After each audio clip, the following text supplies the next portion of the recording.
जय हिंद, नमस्कार दोस्तों। मैं धर्मराज कुमार अपने यूट्यूब चैनल जीएस से पैरम जीएस विद धर्म में आपका स्वागत करता हूं। और आज दोस्तों जो हम लोग मॉडर्न हिस्ट्री के सीरीज को पढ़ रहे थे उसका आज हम लोग प्रीवियस ईयर क्वेश्चन को देखेंगे दोस्तों।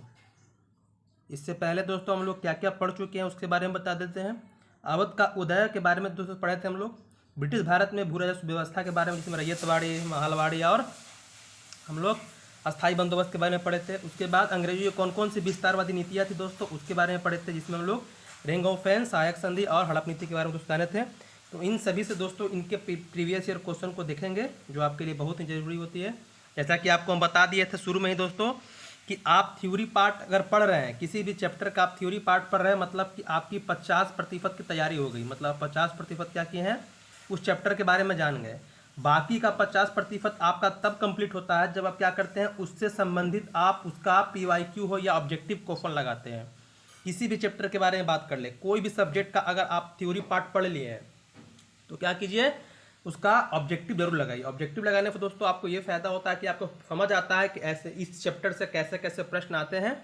तब जाकर के दोस्तों आपकी तैयारी पूरी समझी जाती है। नहीं तो सिर्फ आप अगर थ्योरी पार्ट पढ़ रहे हैं, सोच रहे हैं कि मेरा चैप्टर कंप्लीट हो गया, इससे सवाल मैं बना लीजिएगा, लेकिन जितना आप सोच रहे हैं उससे ज़्यादा दोस्तों नहीं बना पाइएगा। मतलब कि सोच रहे हैं कि आप इससे सारे सवाल बना देंगे, तो सारे सवाल बनने वाले नहीं है तब तक, जब तक कि आप ऑब्जेक्टिव प्रैक्टिस उस चैप्टर का नहीं करते। इसलिए अपने यूट्यूब चैनल पर दोस्तों आपको थ्योरी के साथ क्या करते हैं, ऑब्जेक्टिव भी बताते चल रहे हैं, ताकि आपको किसी तरह की कोई परेशानी दोस्तों न हो। तो चलिए दोस्तों हम शुरू करते हैं अपना आज का क्लास।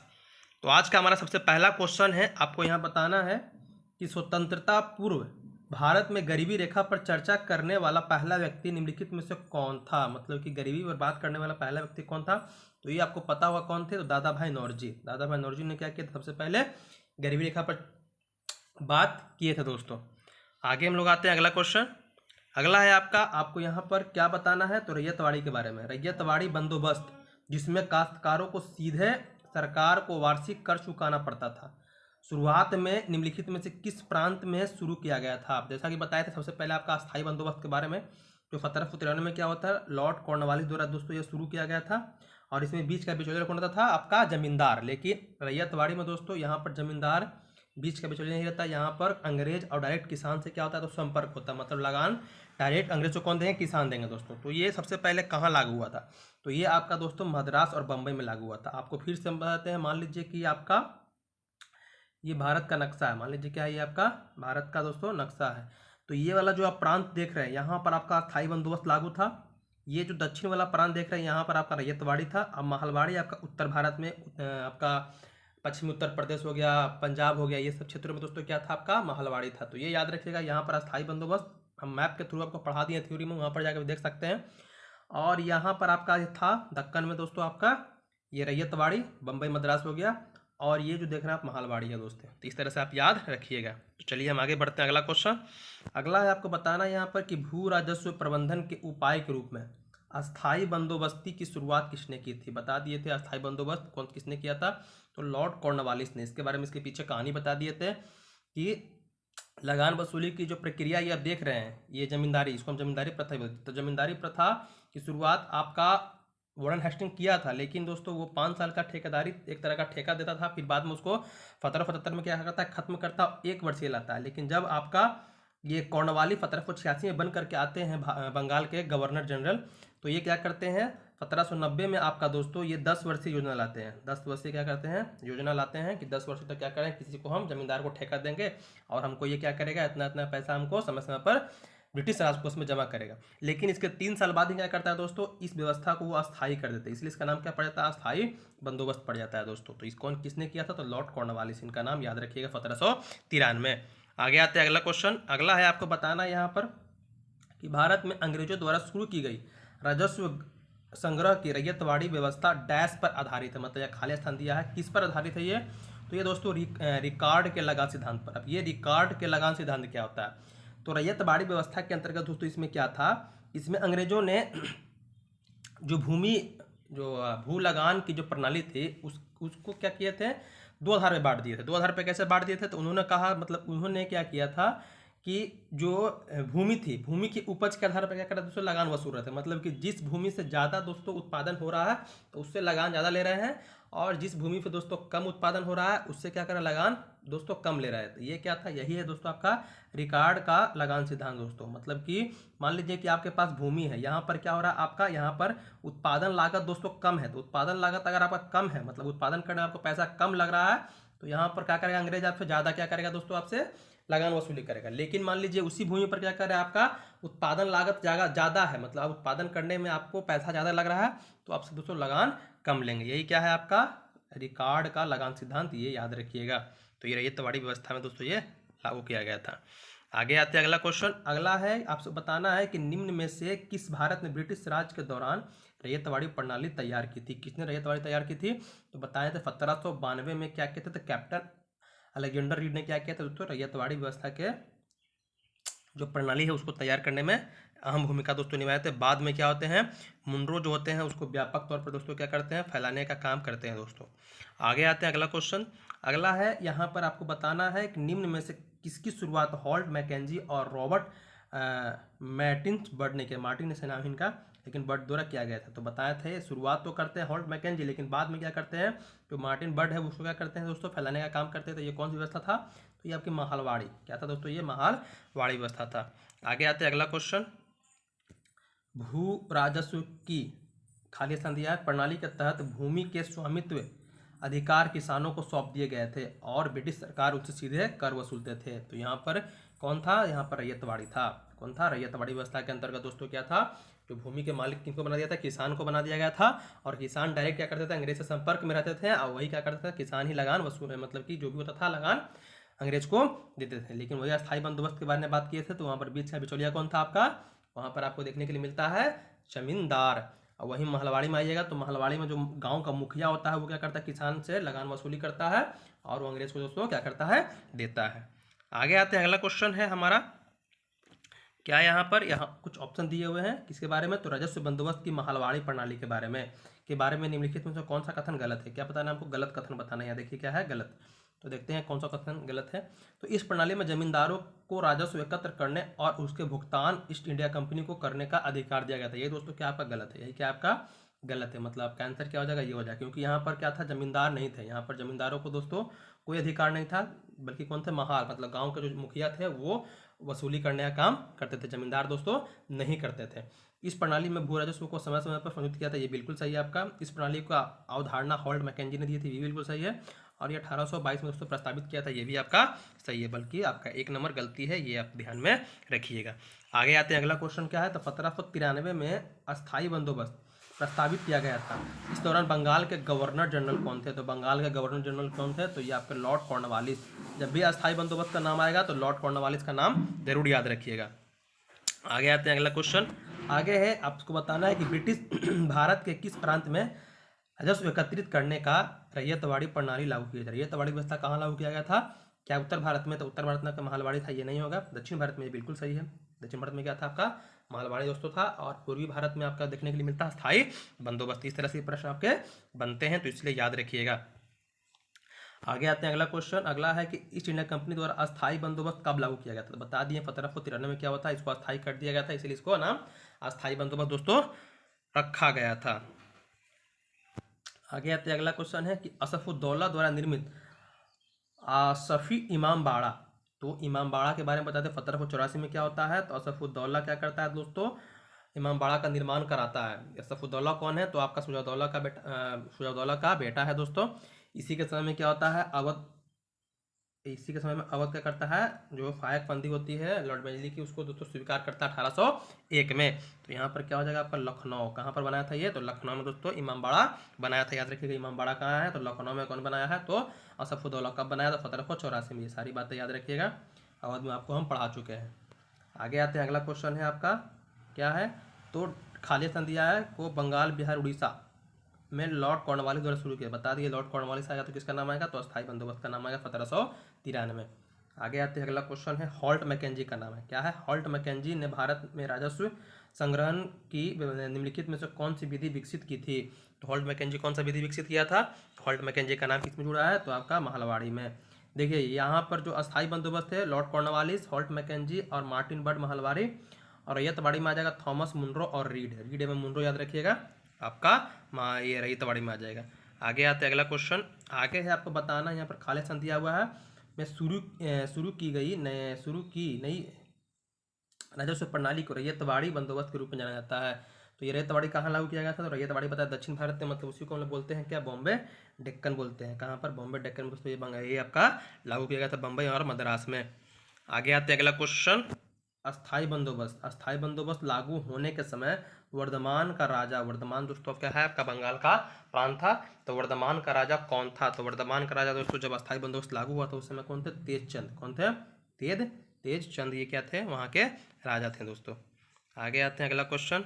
अगला है आपको बताना है कि वर्तमान के पश्चिम उत्तर प्रदेश, मध्य प्रदेश और पंजाब के कुछ हिस्सों में 1830 में खालिस्तान को शुरू किया गया था। तो बता दिए, जब भी आपका पश्चिम उत्तर प्रदेश के बारे में बात करें, पंजाब के बारे में मान लीजिए, मध्य प्रदेश याद भी नहीं है, लेकिन पंजाब का जहाँ नाम आ गया, पश्चिम उत्तर प्रदेश का जहाँ नाम आ गया, मतलब उत्तर में चल जाएगा, उत्तर भारत में बात कीजिएगा। तो उत्तर भारत में कौन था? तो उत्तर भारत में आपका महलवाड़ी व्यवस्था था। आपको हम मैप के द्वारा भी बता दिए हैं और थ्योरी क्लास में भी हम मैप के द्वारा आपको पढ़ाए हैं। तो अगर थ्योरी क्लास जाकर देखिएगा तो आपको पूरी बातें समझ में दोस्तों आ जाएगी। यहाँ पर आइए हम बात करेंगे रैयतवाड़ी व्यवस्था को डैश और मद्रास में शुरू किया, मतलब कहाँ कहाँ लागू किया गया था रैयतवाड़ी को? तो रैयतवाड़ी को दोस्तों बम्बई और मद्रास में लागू किया गया था दोस्तों। आगे आते हैं अगला क्वेश्चन। सुरक्षा प्रकोष्ठ की नीति संबंधित है। सुरक्षा प्रकोष्ठ इसी को हम बोलते हैं रिंग ऑफ फेंस। इसके बारे में बता दिए थे कि अपनी सुरक्षा के लिए एक बाह्य आवरण को तैयार करना, मतलब कि मान लीजिए कि आपको लग रहा है कि किसी से भय, तो अपने पड़ोसियों के साथ क्या कीजिए, अपना संबंध, सुरक्षात्मक संबंध बनाइए, संधि कीजिए और अपने आप को एक आवरण के द्वारा क्या कीजिए दोस्तों, घेर लीजिए। वही क्या है? सुरक्षा प्रकोष्ठ है। तो इसमें किसने लागू किया गया था? ये वॉरेन हेस्टिंग्स ने दोस्तों लागू किया था। इसको डर था कि हमारा जो जीता हुआ साम्राज्य है, जो हम बंगाल को जीते हैं, ये हमारे हाथ से निकल ना जाए, इसीलिए क्या करना है, इसको बचाने के लिए इसने क्या किया था, जो भी पड़ोसी थे उनके साथ दोस्तों एक प्रकार की संधि की थी और उसका अपना वो जो जिस पड़ोसी के साथ संधि किया तो उसको एक तरह का आवरण के रूप में दोस्तों इस्तेमाल किया। क्यों? वो जो इनका पड़ोसी सहायता क्यों कर रहा था? क्योंकि ये सैनिक सहायता अपने पड़ोसी को दोस्तों दे रहे हैं। तो सुरक्षा प्रकोष्ठ बोले या रिंग ऑफ फेंस बोले तो वॉरेन हेस्टिंग इससे जुड़ा हुआ है। देखिए आगे क्वेश्चन दे दिया है रिंग ऑफ फेंस के बारे में, ये इसलिए हम डाले हैं ताकि आपको कन्फ्यूजन ना हो। तो ये भी क्या होगा आपका? वॉरेन हेस्टिंग होगा, रिंग ऑफ फेंस। आगे आते हैं।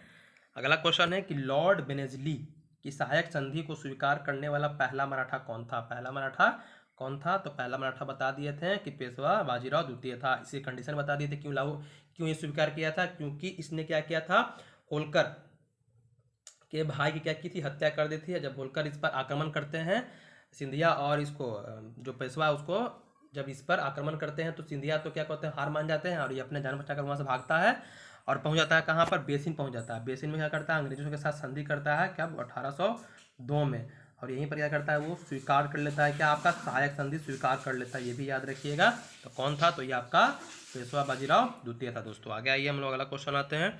अगला है आपको बताना है कि सहायक संधि किसके काल में क्रियान्वित किया? सहायक संधि किसने शुरू किया था? सहायक संधि दोस्तों लॉर्ड बेनेजली द्वारा शुरू किया गया था। याद रखिए, जो ये सहायक संधि की जो पृष्ठभूमि है, इसको तैयार करने का काम, मतलब इसकी जब इतिहास पढ़िएगा तो ये सहायक संधि जो सोच होता है किसके दिमाग में आता है? तो डुप्ले के दिमाग में आता है, लेकिन उसको वो व्यापक तौर पर दोस्तों क्या करता है, लागू नहीं कर पाता है, क्योंकि उसमें फ्रांसीसी सरकार उसकी सहायता नहीं कर पाती है। समय रहते हुए क्या करते हैं, उसको तो वापस बुला लेती है फ्रांसीसी सरकार। इसलिए दोस्तों वो अपना जो नीति था उसको पूरी तरह से लागू करने में तो सक्षम नहीं होता। उसी को व्यापक तौर पर लागू करने का काम कौन करता है दोस्तों? लॉर्ड बेनेजली, जो एक अंग्रेज क्या है, गवर्नर जनरल दोस्तों रहता है।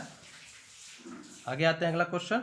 अगला है आपको बताना है कि सहायक संधि व्यवस्था को स्वीकार करने वाले प्रथम भारतीय देशी शासक कौन थे? तो कौन थे प्रथम? तो हैदराबाद के निज़ाम। हैदराबाद के निज़ाम ने क्या किया था? सबसे पहले सहायक संधि स्वीकार किया था 1798 में। सारी बातें हम थ्योरी में बता चुके हैं, तो यहाँ ही बता देते हैं। 1798 में कौन किया था? आपका निज़ाम किए थे। उसके बाद आपका हो गया तंजौर और मैसूर 1799 में दोस्तों क्या करते हैं, स्वीकार करते हैं। आगे आते हैं अगला क्वेश्चन। देखिए यहाँ पर दे दिया आपको क्या करने के लिए, तो निम्नलिखित में से विचार कीजिए जिन्होंने लॉर्ड बेनेजली के साथ सहायक संधि की थी और उनके द्वारा किए गए संधियों में सही कालानुक्रम है। मतलब कि आपको पता है कि पहले कौन किया था, पहले कौन किया था। तो सबसे पहले कौन किया था आपका हैदराबाद का निज़ाम 1798 में। उसके बाद आपका कौन किया था? मैसूर 1799 में। अवध 1801 में और सिंधिया आपका 1803 में दोस्तों स्वीकार करते हैं। तो मतलब 1 2 3 4 हो जाएगा आपका आंसर, ऑप्शन ए। आगे आते हैं, अगला क्वेश्चन है, अगला है बताना है आपको कि लॉर्ड डलहौजी द्वारा अवध का अंग्रेजी राजस्व में विलय निम्न में से किस रीति द्वारा हुआ था। तो ये दोस्तों लॉर्ड डलहौजी क्या करता है, तो कुशासन का आरोप लगा करके 1856 में क्या करता है दोस्तों, अवध पर दोस्तों अधिकार करता है। क्योंकि जो हड़प नीति लाता है, हड़प नीति में क्या था लॉर्ड डलहौजी का कि आपके पास अगर वैध उत्तराधिकारी है तो आपकी जो भी संपत्ति है, जो राजपाट है, वो उस पर अंग्रेज अधिकार नहीं करेंगे, लेकिन अगर नहीं है तो उस पर अधिकार कर लेंगे। लेकिन यहाँ पर अवध के पास दोस्तों क्या थे, वैध उत्तराधिकारी थे। मतलब कि जो अवध के अंतिम नवाब है वाजिद अली शाह, तो उनके एक पुत्र रहते हैं जिसका नाम रहता है ब्रिजिस कादरी। इनका अपना पुत्र रहता है, लेकिन अंग्रेजों को क्या करना, अवध पर अधिकार करना। तो यहाँ पर तो हड़प नीति काम नहीं किया, तो उन्होंने क्या किया कि एक अपने अंग्रेजी अधिकारियों को क्या किए, अवध की जो भी प्रशासनिक व्यवस्था उसको देखने के लिए दोस्तों एक रिपोर्ट तैयार करने के लिए, इसका नाम क्या था, आउटड्रम। याद रखिएगा 1854 में क्या किया था, आउटड्रम को दोस्तों रिपोर्ट तैयार करने के लिए भेजे, कहाँ पर, अवध, उनको देखने के लिए कि आप जाकर देखिए कि अवध की व्यवस्था कैसी है। और क्या किया, आउटड्रम एक झूठा रिपोर्ट तैयार कर दिया और कहा कि जो अवध की जनता है वो जो अपने शासक है, नवाब है, उससे क्या त्रस्त है। मतलब वहाँ पर कुशासन पूरा मतलब कुफाफित हो चुका है पूरा अवध। तो कुफासन का आरोप लगा करके अवध पर क्या करते हैं, डलहौजी अधिकार कर लेते हैं दोस्तों 1856 में। अंतिम नवाब के बारे में बता दिए, वाजिद अली शाह रहते हैं, उनको भेज देते हैं कहाँ पर, कलकत्ता भेज देते हैं पेंशन दे करके। आगे बात करते हैं बाघात जो हिमाचल प्रदेश का रियासत होता है, उस पर ब्रिटिश सरकार मतलब उस पर ब्रिटिश विलय कब हुआ, मतलब इस पर डलहौजी ने कब अधिकार किया। तो 1850 में क्या किया दोस्तों, डलहौजी ने इस पर अधिकार कर लिया था। आगे आते हैं, अगला क्वेश्चन है कि ब्रिटिश साम्राज्य में अवध का विलय कब हुआ। तो अवध का विलय कब हुआ, तो यहाँ पर 1856 में कुशासन का आरोप लगा करके हुआ दोस्तों। आगे आते हैं, अगला है कि विलय का सिद्धांत के तहत निम्नलिखित राज्यों में विलय पर विचार कीजिए और उन्हें काल क्रमानुसार व्यवस्थित कीजिए। मतलब को खजाना कि पहले किसने और लास्ट में किसने क्या किया था, सहायक संधि, ये आपका विलय की नीति, हड़प नीति को स्वीकार किया था। तो यहाँ पर हो जाएगा पहला सतारा 1848 में, दूसरा हो जाएगा आपका क्या, बाघात 1850 में। मतलब 1-3, जहाँ पर आपको 1-3 दिख रहा है वहाँ पर टिक कर दीजिए, ये हो गया 1-3 आपका।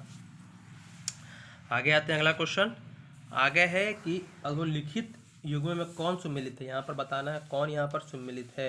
तो 1849 में सतारा विलय हुआ था, तो नहीं, ये गलती 1848 में हुआ था। पंजाब 1848 में, तो ये भी अब गलती है, पंजाब 1848 में विलय नहीं हुआ था। 1856 में अवध का विलय हुआ था, ये बिल्कुल सही है, ये बिल्कुल। ये 53 में हुआ था, आपके झांसी की रानी क्या की थी, 53 में आपकी स्वीकार की थी, ये 54 में क्या की स्वीकार की थी आपका, और झांसी को विलय कर लिया गया था। झांसी की रानी स्वीकार नहीं की थी, झांसी को विलय कर लिया था। निम्नलिखित में से किसने विलय नीति को नियोजित एवं क्रियान्वित किया था। तो विलय नीति बोलेगा, हड़प नीति बोले, या डॉक्ट्रिन ऑफ लैप्स बोले, ये सब, या व्यक्तिगत सिद्धांत बोले, सब डलहौजी से जुड़ा हुआ है दोस्तों, उसी का नाम है अलग अलग। आगे आते हैं यहाँ पर कि भारत में ब्रिटिश शासन के दौरान निम्नलिखित में राज्यों का विलय क्रमानुसार बताइए। तो सतारा के बाद आपका पहला सतारा, फिर संबलपुर, फिर झांसी। मतलब 3-2-1, जहाँ 3-2-1 अब दिख रहा है आपका वही आंसर होगा, मतलब ऑप्शन सी। आगे आते हैं, अगला क्वेश्चन अगला है लॉर्ड डलहौजी की विलय नीति का प्रथम शिकार निम्नलिखित में से कौन था। तो सतारा था। कौन था, सतारा, जो महाराष्ट्र का प्रांत था दोस्तों। ये 1848 में इस पर अधिकार कर लेते हैं कौन, लॉर्ड डलहौजी। आगे आते हैं, यही लॉर्ड डलहौजी का व्यक्तिगत सिद्धांत के अंतर्गत विलय किया गया प्रथम राज्य कौन सा था। तो आपका सतारा है। कौन सा है, सतारा। आगे आते हैं, अगला क्वेश्चन है कि ब्रिटिश निम्नलिखित में से कौन अवध का ब्रिटिश रेजिडेंट था जो जब अवध का ब्रिटिश साम्राज्य में विलय हुआ था। तो कौन था दोस्तों, तो बता दिए था 1854 में रेजिडेंट किसको भेजा था, तो जेम्स आउटड्रम को भेजा था दोस्तों। यही क्या था, यही वही सारी खबर डलहौजी को देता था। इसी का रिपोर्ट के अनुसार उसने क्या किया था दोस्तों, कुफाफन का आरोप लगा करके 1856 में अवध का विलय कर लेता है किसमें, ब्रिटिश साम्राज्य में दोस्तों। और अवध का भी चैप्टर यहाँ पर खत्म हो जाता है। तो यहीं पर दोस्तों यही हमारा क्या था, आज का प्रीवियस ईयर क्वेश्चन था। तो कैसा लगा हमें कमेंट में जरूर बताइएगा। और जैसा बताएं कि आपके पास भी अगर आपके पास बुक है ऑब्जेक्टिव का, तो चैप्टर वाइज जैसे जैसे चैप्टर पढ़ा रहे हैं वैसे आप उसका ऑब्जेक्टिव दोस्तों सॉल्व करता जाइएगा। जहाँ से सॉल्व कीजिए, गूगल से कीजिए, बुक से कीजिए, जहाँ से आपको ऑब्जेक्टिव मिल रहा है उसको सॉल्व कीजिए। अब कोई भी क्वेश्चन में परेशानी आ रही है तो हमें जरूर दोस्तों भेजिए टेलीग्राम चैनल पर जुड़ करके। और जैसा कि बताएं कि टेलीग्राम पर दोस्तों क्यूज भी चलता है, तो वहाँ पर भी उससे भी जुड़ करके आप उसका लाभ उठा सकते हैं। डेली रात को 9:30 बजे दोस्तों 9:30 में शुरू होता है। 2-4-5 मिनट कभी कभी आगे पीछे हो जाता है, तो उसका कोई परेशान मत होइएगा। प्रीवियस ईयर क्वेश्चन चलता है, ज़्यादा लंबा नहीं चलाते हैं, 10 मिनट क्यों चलाते हैं, 40 से 50 क्वेश्चन देते हैं, तो वहाँ जुड़ करके आप उसका दोस्तों लाभ उठा सकते हैं। और बाकी तैयारी दोस्तों ऐसे ही करते रहिए। बाकी हमारा 50 जो VVI टॉपिक है वो भी दोस्तों चल रहा है, तो उसका 5 टॉपिक हो चुका है। उसका प्रीवियस ईयर क्वेश्चन भी हमारा कराना है, तो उसको भी हम कराएंगे ताकि आपको समस्या ना हो। अगर कहीं भी आपको ऑब्जेक्टिव को मतलब कि ऑब्जेक्टिव बुक आपके पास नहीं है या ऑब्जेक्टिव कहाँ से पढ़े ये समस्या हो रही है, तो हमारे चैनल के द्वारा आप दोस्तों पढ़ सकते हैं। वहाँ पर हम प्रीवियस ईयर क्वेश्चन भी हम साथ साथ कराते चलते हैं। बाकी अच्छे से तैयारी कीजिएगा दोस्तों। धन्यवाद।